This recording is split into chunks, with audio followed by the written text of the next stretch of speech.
Muchas gracias, presidente. Igualmente saludando la presencia de la ministra de Agricultura. Yo solamente voy a complementar a todo lo que se ha dicho, presidente, y es que a partir de un conjunto de eventos que ha suscitado en nuestro país y el mismo que ha convocado a los agricultores a desarrollar paros, protestas, reclamos, mesas de diálogo, hoy se ha emprendido, digamos, una lógica de trabajo por mesas temáticas, ¿no? Se informó de la existencia de 5 mesas temáticas. Yo lo que creo, presidente, es que más allá de generar cambios cosméticos en la denominación del ministerio, sí necesitamos hacer profundos cambios, pero que éstas tampoco colisionen con algunos marcos normativos y derechos que ya se han avanzado. Y quiero hacer precisión en alguna de ellas. El congresista Ceballos de algún modo lo mencionó.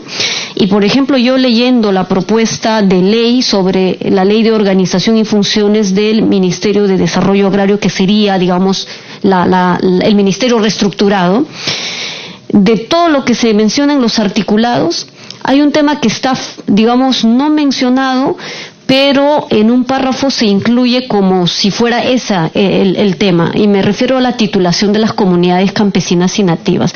En nuestro país, presidente, la titulación de las comunidades, ojo, es la seguridad jurídica de las comunidades, que es totalmente distinto a tierras agrarias, a predios privados. La tratativa y el marco legal y los convenios internacionales que hablan al respecto son totalmente distintos, son dos cosas diferentes. Entonces, presidente, yo quisiera que eso en principio se revisara de manera muy fina en todo caso, porque sí sabemos que desde el Ejecutivo hubo, por supuesto, intentos de avanzar en el saneamiento físico, ¿no? E incluso el tema de el saneamiento físico legal de las tierras de comunidades para otros fines, cuando en realidad existe la ley de comunidades campesinas y el derecho colectivo a estas tierras, a estas comunidades, es lo que es vigente en nuestro país y lo dice muy bien en la Constitución Política, está el Convenio 169 y demás. Pero me gustaría además que en este marco sí pudiera estar esta deuda histórica que tiene nuestro país con nuestros pueblos originarios, que son las comunidades campesinas y nativas, no hay otras, ellos son pueblos originarios. Entonces, presidente, no está, por ejemplo, cómo avanzamos esto. Existe el proyecto PTR-T3 que está avanzando de algún modo, hay financiamiento ahí de cooperación internacional, se ha avanzado de algún modo en la titulación de comunidades nativas. En la andina no hay avance alguno, en Ayacucho por lo menos el 50% de las comunidades no tienen título, y me refiero al título colectivo como comunidad, que eso le da la seguridad jurídica para emprender otro conjunto de acciones y de resolución de necesidades básicas. Y lo otro tiene que ver con la programación presupuestal. El cambio sustancial que vayamos a dar dentro de esta reestructura o reestructuración, la verdad es que depende también de los presupuestos, porque incluso el propio sector lo ha dicho hacia afuera, en la explicación cuando atiende un conjunto de demandas, es que los presupuestos son limitados. El verdadero cambio también significa ampliar y agregar la base presupuestal de este sector, que tiene que atender un conjunto de necesidades vertidas aquí en la comisión, ¿no? Muchos de nosotros también lo hemos mencionado en anteriores sesiones. También quiero mencionar respecto a cómo se va a monitorear los cambios que se propone en materia de la agricultura familiar, porque primero que obviamente para la agricultura familiar tener un viceministerio como ente rector es ya un avance importante, diríamos, en lo teórico, pero cómo esto se concreta, cómo se monitorea que efectivamente hay un impacto positivo en las condiciones de vida de las familias agricultoras. Eso tal vez nos podría explicar la ministra. Y finalmente, presidente, la agricultura, es verdad que no es solo, digamos, tierra, producción, mercado y exportación. Si tenemos esa mirada, realmente estamos cometiendo un error, porque estamos solo mirando a la tierra como un uso productivo a la que hay que explotar a como no poder y ganar miles y millones. Y la verdad nos estamos olvidando que tenemos un gran compromiso, por ejemplo, para actuar respecto al cambio climático. Nada más sino el el impacto que hoy vienen generándose en las tierras agrícolas, en las producciones, y por eso tenemos grandes pérdidas, la baja de precio y los agricultores en las calles protestando. Tenemos un compromiso en nuestro país, además que el agua es reconocido como un derecho constitucional. En la mañana, en la Comisión de Pueblos Andinos y Amazónicos, hemos recibido al jefe de la Autoridad Nacional del Agua, que viene trabajando en una propuesta de metodología para identificar y zonificar las cabeceras de cuenca. Y hay algunos vacíos, por supuesto, porque ANA pareciera que coordina mejor con el Ministerio de Energía y Minas, la Sociedad de la Minería, pero no coordina con las comunidades, con los pueblos indígenas, ¿no? Entonces eso es una falencia, porque los conflictos sociales entre comunidades y entre pobladores están ocurriendo en las comunidades. Entonces no estamos, digamos, mirando el territorio de manera integral. Tiene que ver con la alimentación, sí, la seguridad alimentaria. El problema de anemia no es sino el problema también de la agricultura. La canasta básica alimentaria es cada vez más pobre en nuestras comunidades, incluso en las propias ciudades nuestras. Entonces no es cierto que la agricultura solo sea tierra, producción, mercado o exportación. No es cierto, colegas. Hay una línea, por supuesto, y los programas que desde el sector se han generado han estado orientados básicamente para la mediana y la gran agricultura. Y nuestros pueblos, porque yo vengo de una familia agricultora, no exportamos, no llevamos toneladas al mercado, pero vivimos y sobrevivimos de la agricultura. Esa familia es la que menos se beneficia. A mí me parece bien que en esta mesa de diálogo o en estas mesas de trabajo se haya hecho mucha priorización o mucho hincapié en fortalecer lo de la agricultura familiar. Creo que podría ser un avance importante porque ahí están las brechas de pobreza. Gracias, presidente. Gracias, Conocitas. Vamos a, en todo caso, para que responda. Conocita Andrade. Gracias, presidenta. Presidente, darle el saludo también a la ministra y al funcionario que la acompaña. La ministra nos ha presentado un proyecto de ley, presidente, que en realidad nos comenta que lo ha consensuado también con algunos grupos de agrarios y ministra, es un proyecto que también tiene iniciativa de gasto y ojalá que se pueda contar con el dinero, porque por ejemplo en uno de lo que es funciones de alta dirección, acá dice, mantener relaciones con los gobiernos regionales, gobiernos locales y otras entidades públicas y privadas. Ministra, actualmente, discúlpeme que yo le diga esto, pero entre los ministerios, no solamente en el Ministerio de Agricultura, sino con los otros ministerios versus los gobiernos regionales, nosotros como congresistas, cuando solicitamos algo en beneficio de alguno de nuestras regiones, jugamos al gran monetón, ministra, porque cuando reclamamos a algún ministerio nos dice es el gobierno regional. Si le decimos al gobierno regional nos dice no, es el ministerio. Entonces, en esta propuesta que usted nos trae, ojalá verdaderamente, ministra, se cuente y se dé la responsabilidad a quien corresponda. Las agencias agrarias están abandonadas, ministra. Como dijo uno de mis colegas, no cuenta siquiera con una moto lineal para poder darle el apoyo técnico que necesitan nuestros agricultores.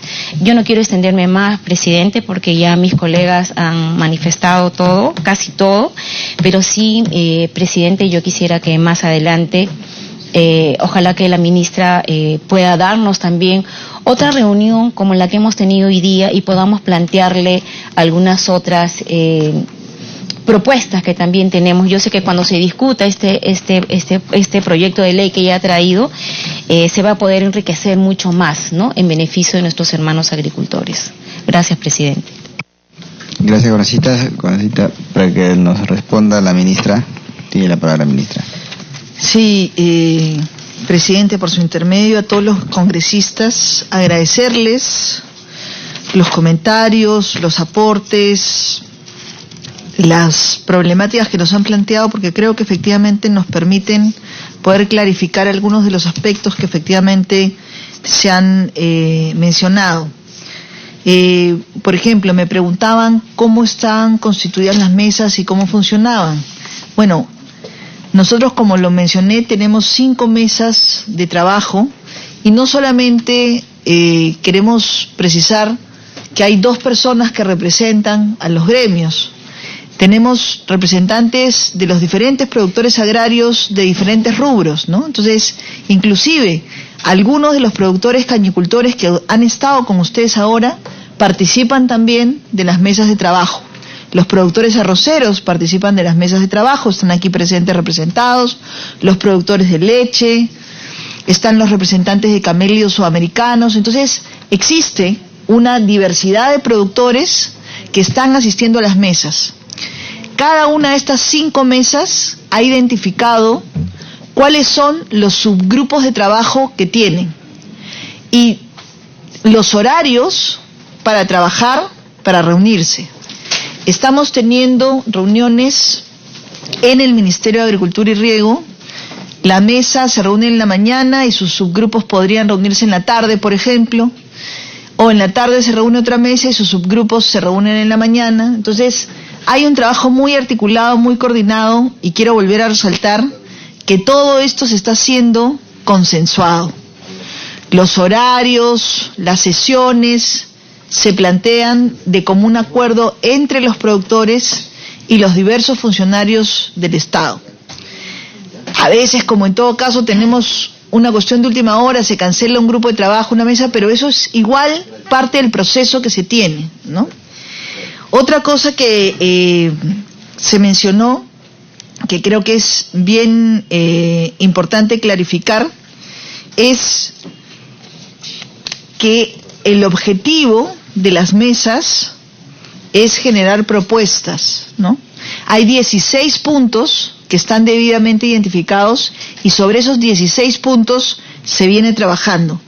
Como lo mencioné al principio, hay algunos puntos que están más avanzados que otros. Por ejemplo, el congresista Ceballos ha mencionado el tema de la existencia de la Ley de Agricultura Familiar, de la Estrategia Nacional de Agricultura Familiar, y efectivamente, la ley es una muy buena ley, la estrategia que se trabajó, que ya está aprobada, también es muy buen instrumento, y esos dos han sido pilares fundamentales para el trabajo que se está haciendo ahora para el tema del Plan Nacional de Agricultura Familiar. Ahí se están identificando una serie de recursos de los diferentes sectores que participan, que son puestos para invertir en agricultura familiar. Y también, fruto de ese proceso, es que se ha preparado esta propuesta que pone en valor, creemos nosotros, a través de la creación del Viceministerio de Desarrollo de Agricultura Familiar, esta problemática que es tan importante.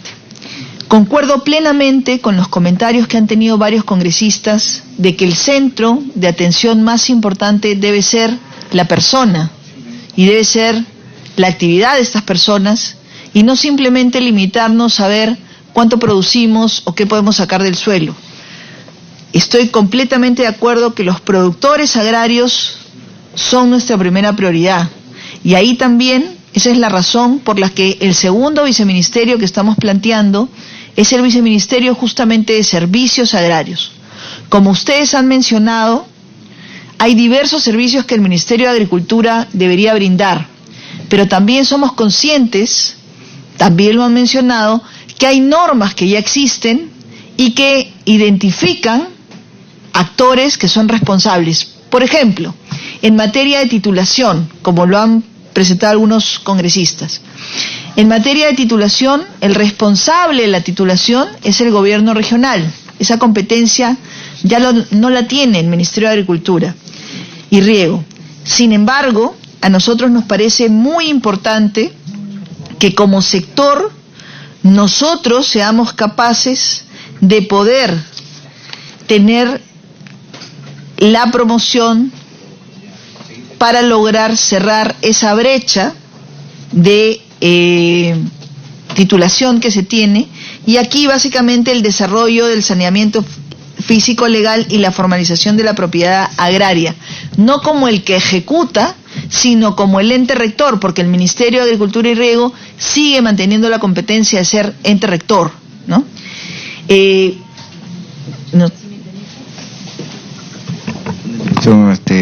Le pide con necesidad. Sí. Sí, solo referente a lo que usted está exponiendo, ministra, es competencia del gobierno regional. En una reunión me parece que nos manifestaron que ustedes le dan una transferencia a esos gobiernos regionales para el caso del saneamiento físico legal. Gracias, congresista. Sí, presidente. Para precisar, la competencia de ente rector la tenemos nosotros como Ministerio de Agricultura. La ejecución de la titulación la tienen los gobiernos regionales. Lo que existe hoy día es un proyecto que tenemos como ministerio que se llama el PTRT3 o el Proyecto de Titulación Especial de Tierras, ¿no? En su fase 3, y ahí existen recursos. Parte de los recursos que nosotros tenemos justamente se hacen convenios y se transfieren a gobiernos regionales para poder favorecer, cerrar la brecha de titulación. Una cosa que es muy importante precisar es que nosotros como gobierno nacional nos hemos puesto la meta, no solo el Ministerio de Agricultura y Riego, estamos trabajando de la mano con Cultura, con el Ministerio del Ambiente, para cerrar la brecha de titulación de comunidades nativas en la Amazonía al 2021. Ese es un compromiso que hemos asumido como gobierno y estamos trabajando ahí de forma articulada. Gobiernos regionales, organizaciones de la sociedad civil, los pueblos indígenas mismos y los sectores del Ejecutivo. Creemos que efectivamente, como lo ha dicho la congresista, la titulación de comunidades nativas es una deuda histórica que tenemos en el país y esperamos poder cerrar, trabajar juntos en equipo y cerrar esa brecha. Por supuesto que hay que seguir avanzando en la titulación de comunidades campesinas, ¿no? Eso ni dudarlo, pero es parte del proceso que estamos llevando adelante. Sí, por favor. Gracias. Presidente, gracias. En relación a ello, una vez tituladas las comunidades campesinas, el resto de tierras de la Amazonía van a quedar como de libre disposición, porque he escuchado a varios agroempresarios que quieren ir a sembrar eucalipto, quieren entrar en ese tema de siembras masivas, como sabemos la última frontera agrícola, la Amazonía, ¿no? Inclusive el ministro de Economía lanzó una propuesta bastante grosera, en realidad, que íbamos a multiplicar por 10 la producción de madera, varias cosas que no tenían mucho sentido si se veían desde la ocupación masiva de la Amazonía. Y bueno, sabemos que hay traficantes de tierra que siguen operando, como los Romero, los Melca, que están deforestando tierras con bastante impunidad, ¿no? Entonces, ¿cómo van a quedar qué grado de protección van a tener? Yo entiendo que en un momento vamos a ocupar la Amazonía, pero de la forma como se está pensando ahora, utilizando los fondos verdes inclusive, ahí no sé si podría aclararnos un poquito hacia dónde va el ministerio. Gracias, congresista. Sí, por su intermedio, presidente. Muchas gracias. Muchas gracias porque creo que este tema me permite precisar, desde que ingresé a esta cartera, yo he planteado muy claramente que la agricultura en el país no puede crecer a costa de la deforestación. O sea, tenemos agricultura, por supuesto que sí, y es sumamente importante, pero la agricultura tiene que ser apoyada para ser más competitiva, para desarrollarse, pero no a costa del bosque. Entonces, la primera cosa, y ahí estamos perfectamente sintonizados con mi colega del Ministerio de Economía y Finanzas, lo que nosotros esperamos es promover en la Amazonía, en las áreas que están deforestadas. No esperamos promover deforestación, pero sí creemos que existe una extraordinaria oportunidad de promover plantaciones forestales en sistemas inclusive agroforestales en la Amazonía, y hay suficientes hectáreas, y sí, las estadísticas nos dicen que podríamos multiplicar por 10 toda la producción que tenemos hoy día, que ha decrecido en los últimos años de madera, pero no nos interesa solamente el tema de madera. Por ejemplo, los cultivos de café en sistemas agroforestales o los productos no maderables. Yo he estado hace poco tiempo con el presidente de la República y la ministra del Ambiente en una comunidad nativa cosechando aguaje.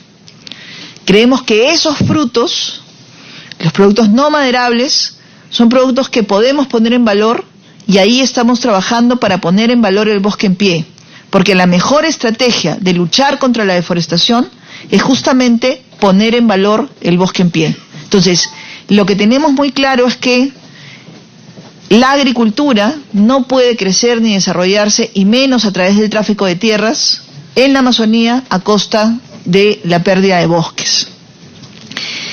Y una vez que se titulen a las comunidades, El resto de áreas, que en realidad casi no existen áreas libres porque están determinadas como bosques de producción permanente o áreas protegidas, tienen que seguir siendo utilizadas como la vocación que tienen hoy día, que es bosques. No es la deforestación la prioridad, y más bien tenemos que luchar contra la deforestación, contra el tráfico de tierras, y más aún siendo un país tan vulnerable frente al cambio climático. Otro de los temas que se ha planteado es la necesidad de que los productores efectivamente tengan servicios de calidad. Un servicio que es clave es el tema de acceso a la información. La planificación agraria. Por supuesto que estamos a favor y queremos promover el tema de planificación agraria, pero lo que no podemos hacer es prohibirle a un productor o decirle qué va a sembrar él. Lo que tenemos que trabajar son incentivos y desincentivos y mucha información y asistencia técnica. Ningún productor quiere sembrar para perder. Yo nunca he conocido un productor que quiera sembrar para perder. La idea nuestra es que los productores accedan a información y con esa información de buena calidad puedan tomar mejores decisiones. Quisiera hacer una precisión. En el caso de los productores de caña, yo no les he dicho a los productores de caña que los queremos reconvertir. Lo que les he dicho es que más bien lo que queremos es abrir otras líneas que podrían permitir el uso de la caña no solo para producción de azúcar, sino por ejemplo para el tema de etanol, en esta línea de combustibles que no sean fósiles, sino justamente en la línea de sostenibilidad que estamos promoviendo como país, ¿no? Creemos que es muy importante la actividad de la caña en el Perú. Efectivamente, son muchos los pequeños agricultores que están involucrados en esto, y me permito también contestar algunas de las preocupaciones que se han manifestado y poderles decir, hoy día no existe ninguna norma aprobada ni por Mincetur, ni por Economía y Finanzas, ni por Agricultura, que tenga una apertura ni de 120.000, ni de 200.000, ni de 400.000 toneladas de caña. Hoy día no tenemos eso en el Perú, ¿no? Y eso tampoco fue negociado en el TLC con Guatemala. Entonces, eso es una cosa que creo que es bien importante clarificar. Sé que existe una preocupación. Yo ya he tenido una reunión con diferentes actores vinculados a la caña, productores pequeños, representantes de los sindicatos, de los productores, industriales, todos de manera conjunta fueron a buscarme y efectivamente yo me he reunido con ellos y les hemos explicado que para nosotros el tema de los productores, de los pequeños especialmente, es una prioridad y estamos trabajando de manera conjunta. Pero quisiera clarificar que en nuestro país no tenemos suscrito ningún acuerdo, ni tenemos vigente ninguna cuota de esa naturaleza que se ha planteado. Y cuando se refieren a la reserva sobre el tema, todos los acuerdos internacionales que se suscriben tienen una etapa por la cual durante un tiempo determinado están en reserva. Esto no quiere decir que el tema de la caña es especial. Esto es una práctica que se tiene en todos los acuerdos internacionales. Durante un lapso de tiempo son de carácter reservado, pero después son abiertos. Estamos en ese periodo. Pero lo que quiero decirles es que nosotros no tenemos vigente en el Perú ninguna cuota de esa naturaleza que se ha planteado. La otra cosa que me gustaría precisar, que creo que es bien importante clarificar, y le agradezco al congresista Villanueva por la mención, el tema de mosca de la fruta. Efectivamente, sí, si lo permite, presidente. Congresista Elías. Señora ministra, de verdad, por su intermedio, señor presidente, resulta totalmente, no sé hasta qué punto la falta de comunicación. Los señores cañicultores que están aquí presentes nos han reportado otra situación totalmente distinta a la que usted está mencionando. Entonces, no hay el ingreso de esa cantidad de azúcar, ni la futura cantidad de 400.000, como usted está señalando. Entonces, ¿por qué ese reclamo? Entonces, quisiéramos ver de qué manera este tema se sincera, porque la mayor cantidad de los cañicultores, perdóneme, la palabra no es sincera, es claro, porque la mayor cantidad de los cañicultores pues son los valles del norte, son los valles de Lima, y aquí está precisamente sus representantes. Nosotros lo hemos escuchado a primeras horas. Entonces, de verdad, ministra, usted nos puede alcanzar un documento tal vez a la Comisión Agraria o emitir algún comunicado, porque esta situación resulta, nos da un dato, ellos tienen otra realidad. Entonces, ¿cómo estamos, de verdad? Sí, para que... Sí. Sí, puntual nomás sobre el tema. Y lo cierto es que hay un TLC con Guatemala, y Guatemala ha demandado al Perú a la OMC, y la OMC ha fallado contra el Perú, contra los agricultores del Perú, y se supone que hay que cumplirlo. Y la otra verdad es, como usted bien lo ha mencionado, hay acuerdos bajo la mesa, o acuerdos que bilateralmente no se exponen, porque obviamente no quieren levantar los ánimos seguramente de los perdedores en este caso, que son nuestros agricultores. La otra verdad aquí es de que en Guatemala hay varias exoneraciones que bajan el precio de su azúcar y traen aquí competencia desleal.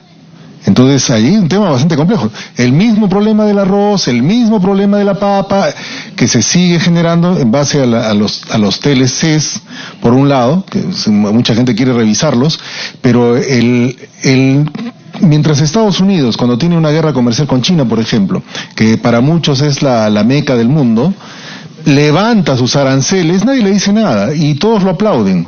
Pero el Perú no puede. ¿Por qué somos tan principistas en el Perú a la hora de proteger nuestros intereses, de los que están bajo su mandato, ministra? ¿Podría explicarnos ahí? Porque hay varias cosas que he mencionado, corroborando lo que ha dicho el congresista Elías, porque en realidad hay varias cosas que no están en juego, y los agricultores ciertamente nos han dicho otra realidad distinta a la que usted está planteando. Entonces, no nos entendemos, hablamos diferentes idiomas, no sé, quisiera que nos aclare, por favor. Por su intermedio, presidente. A ver, fíjense, en el 2011, si no me equivoco, se negoció el TLC con Guatemala. En ese TLC no hubo una sola palabra vinculada al azúcar.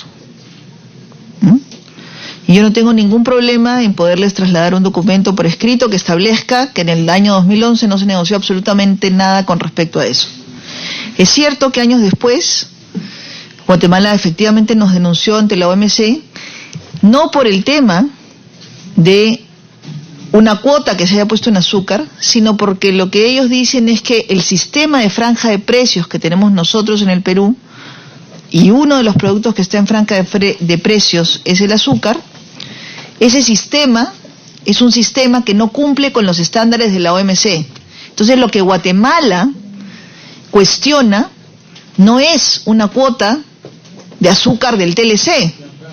Lo que Guatemala cuestiona es que el sistema que Perú tiene de franja de precios es un sistema que no responde a los estándares de la OMC. Efectivamente nos demanda, el Perú defiende nuestra posición, perdemos ante la OMC y OMC dice, Perú, revisa tu sistema, porque efectivamente tu sistema podría no estar cumpliendo los estándares de la OMC. Perú ha entrado a un proceso con Guatemala de identificar la problemática y dentro de las diferentes opciones que se han discutido opciones para tratar de que no se cuestione la franja de precios. Porque lo que está en el fondo, que estamos tratando de proteger como Ministerio de Agricultura y Riego, como Mincetur y como Ejecutivo, es el sistema de franja de precios, que es un sistema que permite 4 productos sensibles tenerlos con una condición especial. En ese proceso han habido discusiones y también los productores se han sentado, el Ministerio de Comercio Exterior los ha recibido Economía y Finanzas, los he recibido yo, y estamos en ese proceso de conversaciones y de discusiones, pero no existe un acuerdo, digamos, vigente hoy día que haga que estén entrando 200.000 o 120.000 o 50.000 por acuerdo con Guatemala. Entonces creo que eso es bien importante precisarlo. ¿Y en la realidad están entrando esa cantidad? Entra lo que normalmente ingresa, que es menos que eso. Creo, no tengo el dato aquí, pero creo que son 50.000 toneladas los que está entrando de Guatemala. Le puedo dar el dato exacto.